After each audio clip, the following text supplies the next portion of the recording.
Beauty seems to matter not just for the practice of science, for things like theory choice and shaping project design and coding, but it also matters for well-being. There's a common misconception that scientists are clinical and dispassionate, focused on hard facts and cut off from anything emotional or subjective. But beauty is surprisingly important to scientists.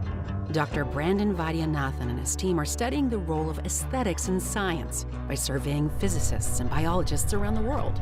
They've completed the world's first empirical study on beauty in science, surveying over 3,000 scientists and conducting more than 200 interviews in 4 countries.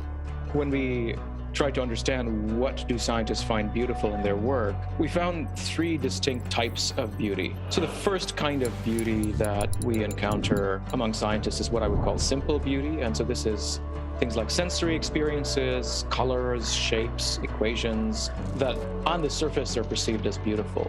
And here we asked scientists on the survey whether they encounter beauty in the phenomena they study, like cells or particles and so on. And 75% of scientists said that they do. And an example of this might be a biologist in the UK who told us, I personally think that a pollinator visiting a flower, both of those things to me are incredibly beautiful. And the two of them interacting with each other, I think, is one of the most beautiful things in nature. So it's not necessarily giving you insight into why something works or how something works, but the very fact that you can see it is pleasing.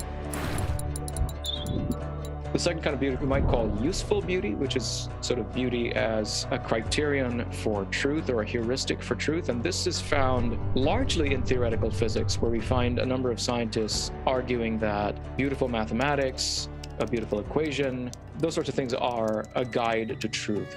Criteria like symmetry, simplicity, elegance, aptness, and so on in their scientific equations is something that gives them confidence that they're on the road to truth. The third kind of beauty is what we would call the beauty of understanding. Scientists here tell us that what they find beautiful in their work is when they are able to see behind the appearances the kinds of mechanisms that are at work, right? When they're able to grasp, this is really what's going on. To be able to grasp how things work, to be able to really expand your understanding, requires the openness to expanding your perceptual horizons, an openness to surprise, an openness to reality being other than what you might expect. What if you could find pleasurable even being wrong, because there's some new understanding to be gained, because you value that ability to grasp the truth of what's really going on. If that truth is something you can love more than your own opinion, we think that can really transform the world.